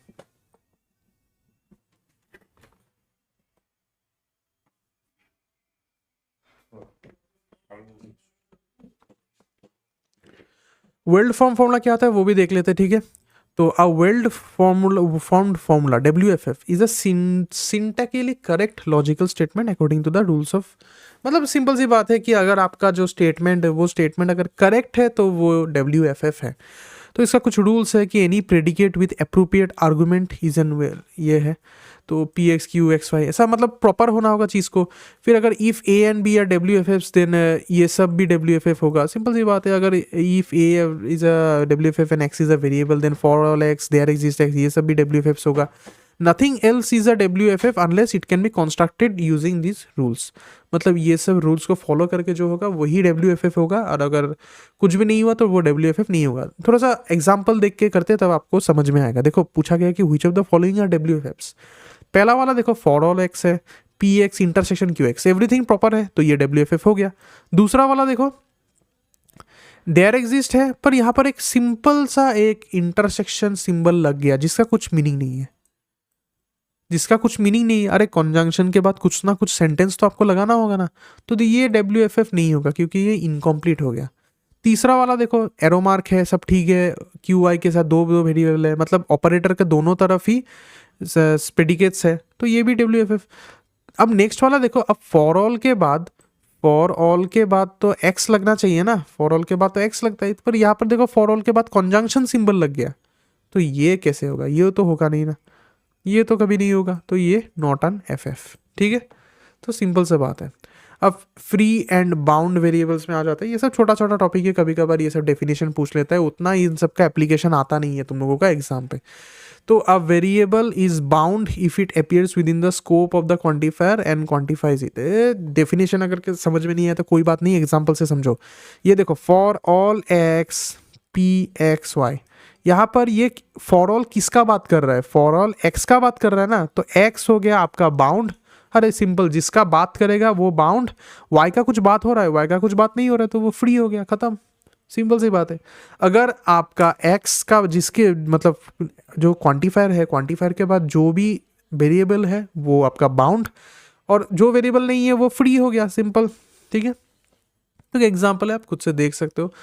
फिर लॉजिकल इक्विवेलेंस इन, हाँ ये जो जो अभी तक पढ़ा था वही प्रॉपर्टीज़ का, यहाँ पर मतलब थोड़ा सा एडवांस प्रॉपर्टीज़ है। तो क्वांटिफायर नेगेशन को हम लोगों ने ऑलरेडी पढ़ा था कि फॉर ऑल के आगे अगर नेगेशन होता है तो उसको कैसे अंदर में रहते हैं, तो ये सब ऑलरेडी हमने पढ़ चुका है। क्वांटिफायर डिस्ट्रीब्यूशन ओवर कॉन्जंक्शन, अगर कॉन्जंक्शन है, कॉन्जंक्शन आगे फॉर ऑल एक्स, तो कैसे होगा, तो सिंपली देखो इसको इसके आगे लगा दो, इसको भी इसके आगे लगा दो, तो वही देखो यहाँ पर लग गया। फिर क्वांटिफाइड डिस्ट्रीब्यूशन ओवर डिसजंक्शन मतलब यूनियन के लिए देखो देयर एग्जिस्ट होता है, तो वही बात है, ठीक है। ये सब आप देख सकते हो, उतना कुछ हार्ड नहीं है। तो दो तीन एग्जाम्पल्स है, एग्जाम्पल जैसे नेगेशन फॉर ऑल एक्स, तो आप फॉर ऑल एक्स को पहले अंदर घुसा दो, फॉर ऑल एक्स को अंदर घुसाएंगे, या फिर नेगेशन को भी अंदर आप घुसा सकते हो, नेगेशन को घुसाने से भी कोई बात नहीं, बात एक ही होता है। तो ये फॉर ऑल एक्स है, फॉर ऑल एक्स को हम नेगेशन घुसाएंगे तो ये देयर एग्जिस्ट हो जाएगा, फिर नेगेशन हम लोगों ने अंदर घुसा दिया, अब अंदर वाले को तो आप तोड़ ही सकते हो, तो ऐसा कोई बात नहीं, आराम से, ठीक है। और बहुत सारा यहाँ पर एग्जाम्पल्स है, अब आप एग्जाम्पल्स को खुद से देखिएगा। मैं डेफिनेशंस पढ़ा दे रहा हूँ, एग्जाम्पल्स आप खुद से ट्राई कीजिएगा, ठीक है। Validity and satisfiability a definition. A first order logic formula is valid if it is true in all possible interpretation. मतलब सिंपल सी बात है कि एक लॉजिकल स्टेटमेंट है ये वैलिड तभी होगा जब ये मतलब ट्रू हो रहा है ना, मतलब जितना सारा पॉसिबल केसेस या फिर इंटरप्रिटेशन हो वो अगर बात सच हो गया तो ऑब्वियसली ये वैलिड होगा, ठीक है। और a formula is satisfiable if there is at least एक इंटरप्रिटेशन हो जहाँ पर ये ट्रू है। मतलब एक ऐसा आपने स्टेटमेंट बता दिया जो कुछ कुछ या फिर एटलीस्ट एक वैल्यू के लिए ट्रू हो रहा है तब वो सेटिस्फाइबल। और अगर एक ऐसा फॉर्मूला या फिर स्टेटमेंट बता दिया जो कभी ट्रू नहीं हो रहा है तो वो अनसेटिस्फाइबल, ठीक है। सिंपल सिंपल बातें। तो कुछ कुछ एग्जांपल्स है, आप देख सकते हो। इतना एडवांस एग्जांपल ऐसे भी आप लोगों का आएगा नहीं, इजी इजी चीज़ें आएगा, पर फिर भी अगर आपको सीखना है तो आप देख सकते हो, ठीक है। फिर प्रीनेक्स फार्मूला आपका ये ज़रूरत नहीं है, आपका कोर्स के लिए ज़रूरत नहीं है, तो आपको अगर मन है इसको पढ़ने के लिए तो खुद से पढ़ोगे, पर मैं अभी इसको स्किप करूँगा, ये ज़रूरत नहीं है, ठीक है। तो लास्ट में आएंगे की पॉइंट्स, जो सिंपली बेसिकली समरी वो बता दे रहा हूँ कि क्या क्या क्या प्रेडिकेट्स पढ़ा हम लोगों ने, यूनिवर्सल क्वांटिफायर पढ़ा, एग्जिस्टेंशियल क्वांटिफायर पढ़ा, नेगेशन रूल्स भी पढ़ा। ऑर्डर मैटर करता है, जो जब हम लोगों के यहाँ पे साथ डबल हो जाता है तो ऑर्डर मैटर करता है, ये सबको पता है। बाउंड और फ्री वेरिएबल क्या होता है, फिर कुछ कॉमन मिस्टेक्स यहाँ पर लिखा हुआ है, आप ट्राई कर सकते हो, टिप्स लिखा हुआ है। और लास्ट में मैंने कुछ प्रॉब्लम्स यहाँ पर दे दिया है, आप देख सकते हो इन सबको, ठीक है। प्रैक्टिस प्रॉब्लम्स 2-3 प्रैक्टिस प्रॉब्लम्स यहाँ पर है, आप इन सबको पढ़ सकते हो, कोई बात नहीं, ठीक है। और अगर आपको और प्रैक्टिस प्रॉब्लम चाहिए तो वो भी मैं बना रहा हूँ, वो भी मैं आप लोगों को दे दूंगा, ठीक है। तो इसी से ही आपका समरी रिव्यू आ गया, आप ये सब कर सकते हो खुद से, कुछ टिप्स एंड ट्रिक्स लिखा हुआ है पढ़ने के लिए, ठीक है। तो इसी से ये वाला क्लास यहाँ पर हम लोग ख़त्म करेंगे। आप सॉल्यूशंस को खुद से देख सकते हो, कोई इशू नहीं है। और कुछ भी डाउट हो इस चैप्टर में आप पूछिए, मैं और कुछ मतलब प्रैक्टिस प्रॉब्लम्स आप लोगों को दूंगा करने के लिए, ठीक है। तो कुछ भी डाउट हो तो आप मुझे बेझिझक, जो मतलब जिन स्टूडेंट्स के लिए ये वीडियो है, सबके लिए नहीं बोल रहा, जो जो स्टूडेंट्स के एग्ज़ाम पर्पज़ के लिए ये वीडियो है, आप लोग मुझे व्हाट्सएप पे कांटेक्ट कर सकते हो, ठीक है, कुछ भी डाउट है। तो आज के लिए इतना ही, हम लोग फिर से मिलेंगे, तो इधर ही हम लोग ख़त्म करते हैं।